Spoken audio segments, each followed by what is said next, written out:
Locked On Bama, your daily podcast on the Alabama Crimson Tide. Part of the Locked On Podcast Network, your team every day.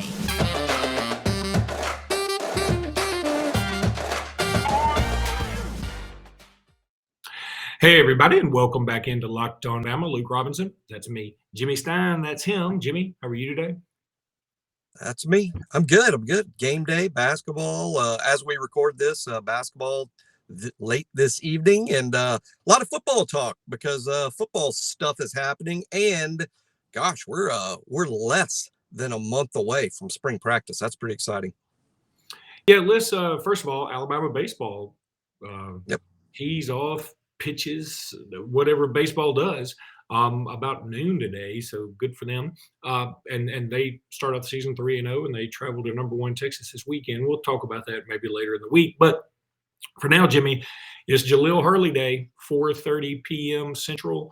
Jahlil Hurley, fabulous defensive back out of Florence High School, will be making his commitment. Feel pretty strongly it's Alabama. Yeah, that's where all the momentum is. That's where all the speculation has been with Jaleel, really from day one. I don't think it's a situation where it's a kid that doesn't enjoy recruiting. This is just a kid. I think he just has always known where he wanted to go. He was set to commit much earlier. That got canceled for reasons beyond his control. I believe today is his mother's birthday. He wanted to, commit to Alabama on her birthday, or make his commitment. We believe it on 3. It's going to be Alabama. What a fantastic prospect. Don't be like not excited about this because he's an in-state player. That, first of all, doesn't mean anything. And secondly, he is really, really good. I'll tell you, this is how good he is. When I watch the tape, I take these comps real seriously. Like, okay, who is he like in terms of his size, his length, his athleticism, his ball skills? Who does he remind me of? And the name that came to mind, crazy as it is, Antonio Langham, who's only maybe the best cornerback that's ever played football at Alabama, and that's that. And I didn't do it for any other reason other than that was just the most accurate comp I could come up with. That Hurley has got great ball skills. His length is NFL like. He does need to gain some weight and strength, but what high school junior does not. And he can run. Just a great pickup. He is a national top 30 prospect. And while he's not at this moment a 5-star and on 3, I believe that he is either going to end the cycle as a 5-star or right on the cusp of it. I'm not even sure if 24/7 composite factors in on 3 yet. Do you know that? Do you know if they do? I don't know the answer to that.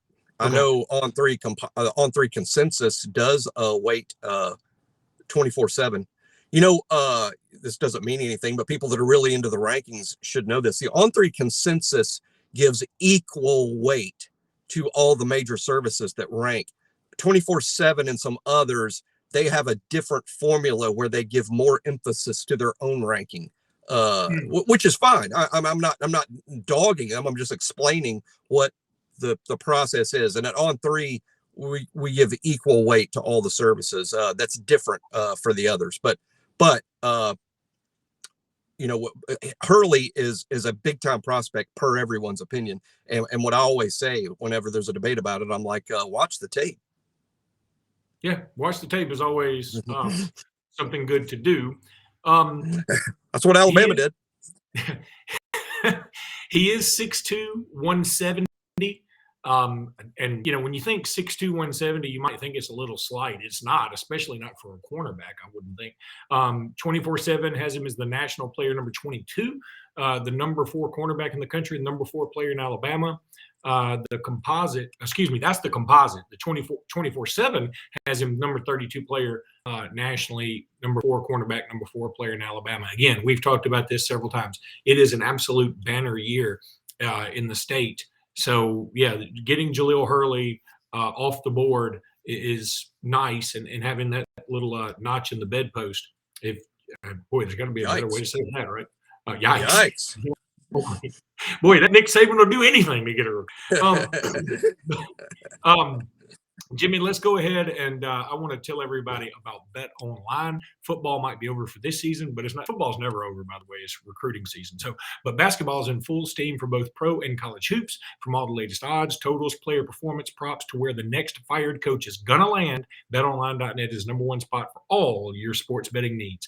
BetOnline remains the best spot for all your sports scores, podcasts, and news this season. And it's not just basketball, y'all. BetOnline.net is your source for hockey, boxing, UFC. Everything you want is at betonline.net. Head to the website today. For mobile device, learn more of the trends and action. Bet Online, that's where the game starts. Then I want to tell you about Rock Auto. Look, this episode is brought to you by Rock Auto. With the ever-increasing numbers of makes and models, it's now impossible for your local chain store to carry all the parts you need. It just is. Why endure all the pointless and seemingly intimidating questioning like, is your Odyssey an LX or an EX? You don't know. I don't know. Nobody knows. Honda doesn't know. And wait while the person behind the counter orders the parts on their computer. Don't worry about that. They're just, hunting and pecking. Choosing the only brand there else happens to carry. You have computers with access to rockauto.com at home and in your pocket. Save time and money when you use rockauto.com. Why choose to spend 30 or 50 or even 100% more for the same part? Look, I talk about that Honda Odyssey. A fuel pump is $353 at the chain store, $16 at Rock Auto. Man, that's saving you a boatload of money. Rock Auto is a family business serving do-it-yourselfers for over 20 years. Right, locked on in there. How did you hear about us box? So they know we sent you. Amazing selection, reliably low prices, all the parts your car will ever need. rockauto.com. All right, Jimmy, we're going to bounce around here for a minute. First of all, I would be remiss if I didn't say something about the Juwan Howard situation. He's suspended for the rest of the regular season. I think that Michigan dropped the ball. The Big Ten dropped the ball. I think Juwan Howard dropped the ball when he didn't necessarily apologize. I think he came out with some BS apology later. But this guy obviously has an anger management issue. The fine for Greg Gard, look, in today's climate, I feel like Gard was going to have to get something. I think that he didn't do much. I've seen the argument of, well, he shouldn't touch Juwan Howard and blah, blah. He didn't really do much. I mean, if you can't take it as a grown man when somebody just barely puts their hand on you to say, hey, just let me explain, then you got a problem. So I feel like Juwan Howard really screwed this up, really made it bad. I'm now hoping officially Michigan does not make the tournament because I don't want Juwan Howard awarded in any sense of the imagination. I really don't. I hate it for those kids because you do punish the kids in this situation, but it's all part of a team aspect. And it's just like when Darius Miles gets a tech for basically putting his hand on another player's face. I mean, he didn't slap him. He just put his hand on his face. Then it hurts the team. And when your coach punches an assistant, it hurts the team. You're part of that team. It's all part of a grand tapestry.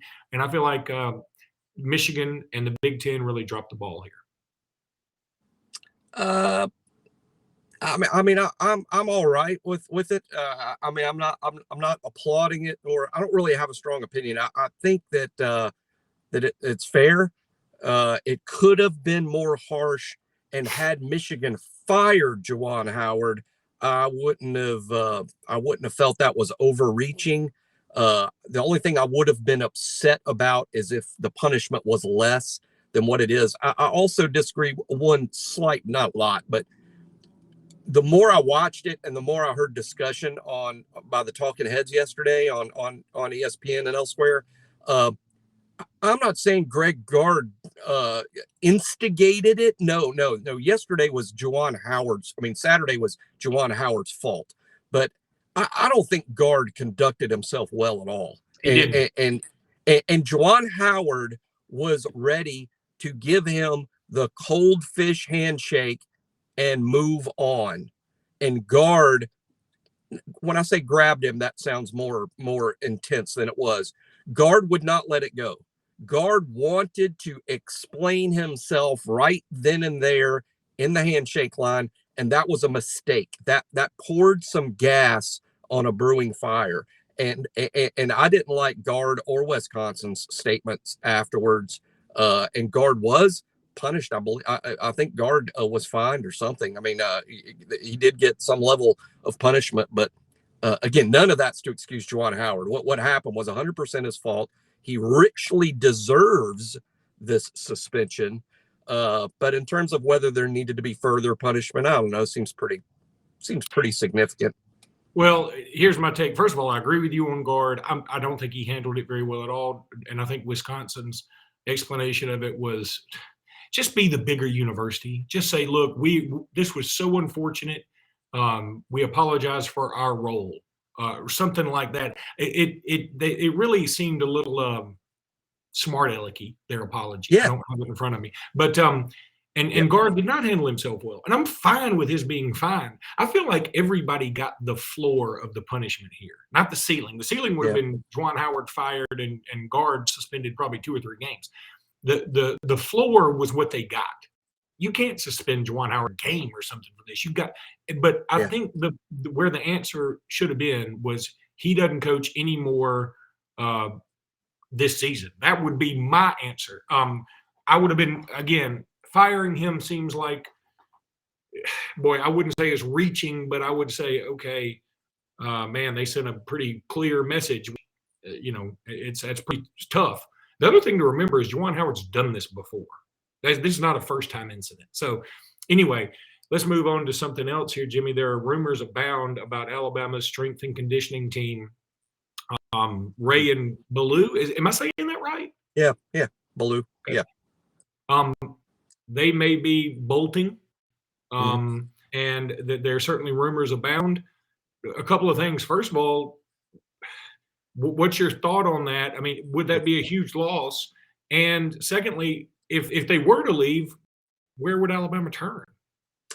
Right. Yeah.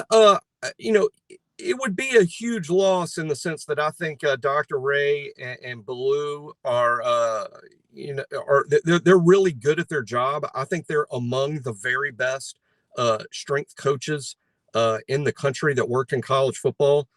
In that sense, it would be a blow. But I just want to remind people that people said, it was the same thing when Scott Cochran left. That was supposed to be the end. I think even Herb Street, of all people, was like, oh, this is going to really be a big blow to Alabama. And it was not. We won a national championship after that. It was not a big blow because we went out and got quality people. If Ray and Ballou move on to the NFL, as rumored, and we shouldn't be surprised. I mean, right now, coaching in college football is very difficult. It's confusing. Matt Luke walked away from it yesterday. He's got a very high-paying, good job.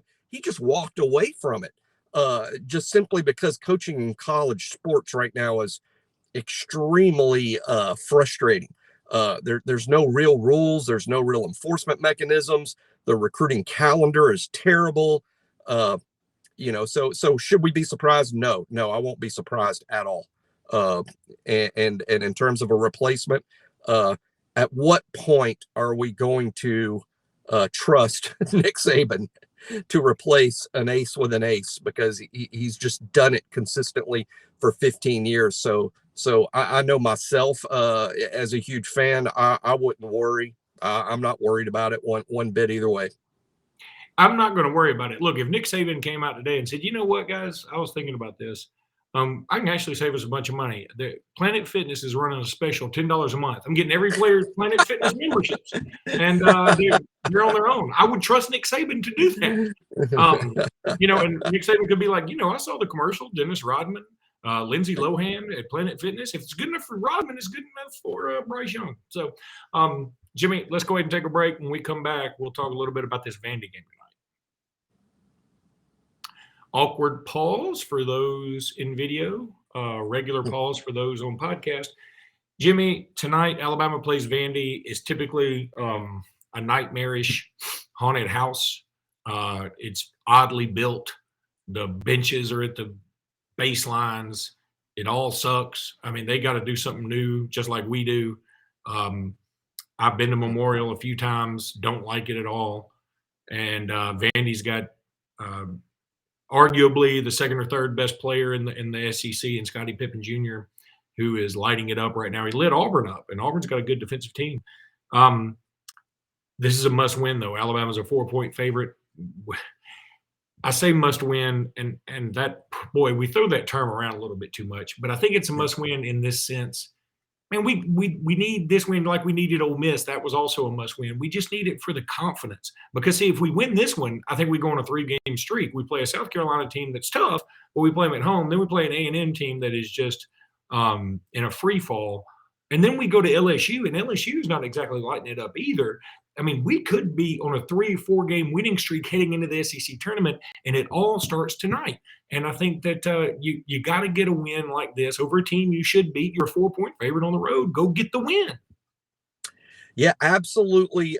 Great point. We've talked about it here for weeks about the poor shooting, lack of defense, all the things that frustrate us. And what we've continually said is, if this team gets hot at the right time, they can achieve a lot of awesome things. And that I'm still thinking it's lining up right for that. The schedule is lined up right for that.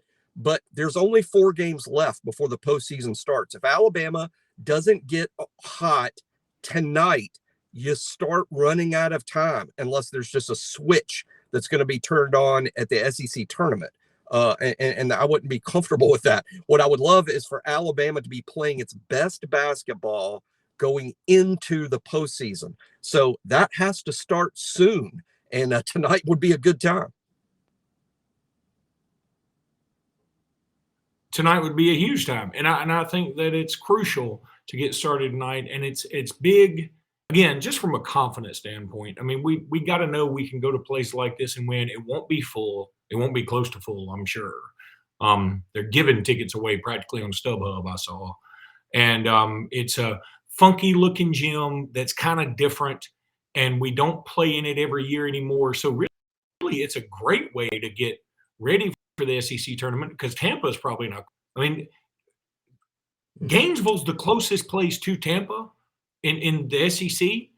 And Florida's not going to bring a ton of people down there. Florida's not great. I mean, they're not going to bring a ton of people there.